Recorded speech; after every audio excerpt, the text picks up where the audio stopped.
yoo jiraanne wal argina yoo hin jiraanne immoo carraa rabbii waan ta'eef wal arguu dhiisuu dandeenya. Shamarran gola madaamii jirtu danuun abdii kutattee jirti jireenya addunyaa kanarraa. Kuni maaliif ta'e?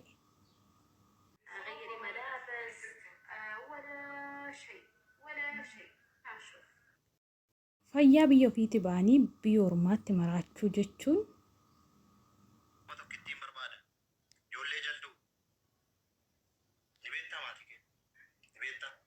ijoolleen keenya kumaaf ajjeesaa jiru moo namatu isaan ajjeesaa jira?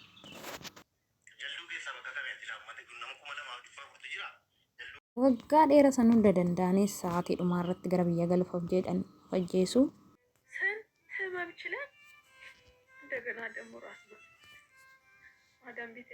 Maatiif gadda ulfaataadha. Ilmoo isaanii fayyaa biraa baatee duutee waggaa isaanitti galtu.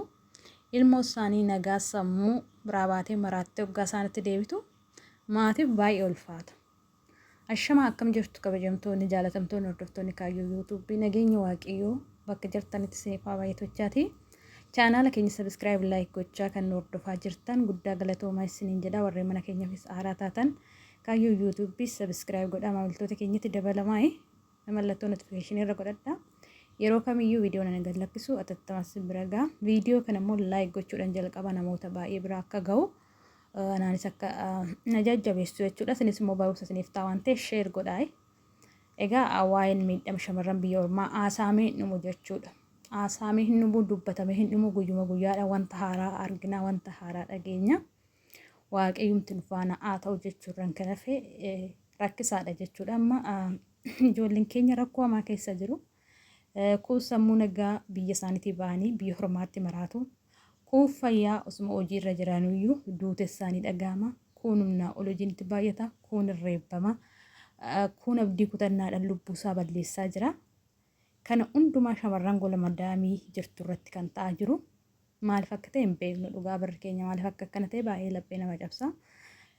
Ijoolleen keenya micoon isheen takka dhalattuu jalduuti. Kan deemte Kwaatar jedhanii Kwaatar irraa gara Saawudii fudhatanii sanaan booda karra imbaasii Itoophiyaa Saawudii keessatti gatan jedha warra fudhatee suni. Biyya tokkorraa fuudhanii biyya tokkotti dabarsuun sirrii miti jechuudha. Micoon kun maatiin kan deemte kan beekan Kwaatar malee Saawudii miti.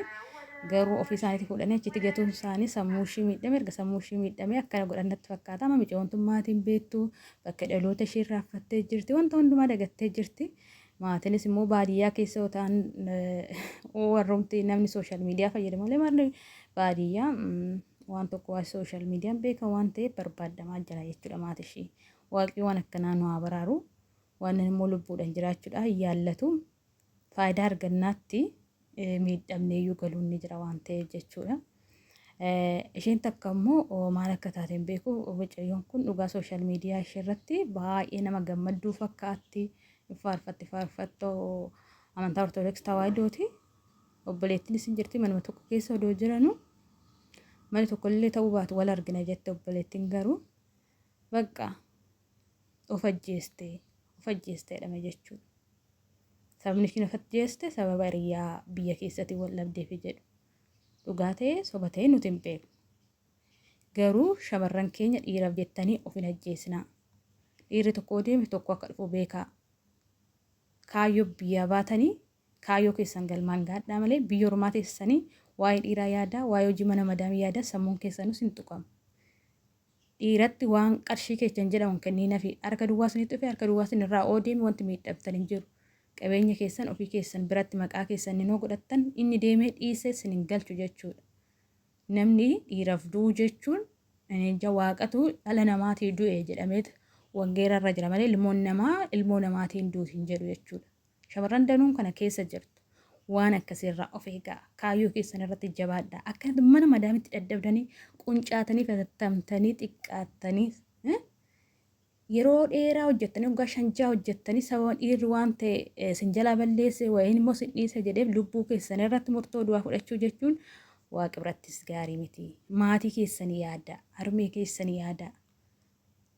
Harmee ishii fayyaa gara biyyaa sin ergitee reeffi keessan itti galuuf yaadaa. dubartii cimtuu ta'a kaayyoo qabaadhaa dadhabbii biyya ormaa kana galee yooman boqadha jedhaa malee dhiirri hoggaa biyya galtaniyyuu jaalattanii abbaan barbaade si fuudhuu danda'a jechuudha. Heerumni dirqamas miti.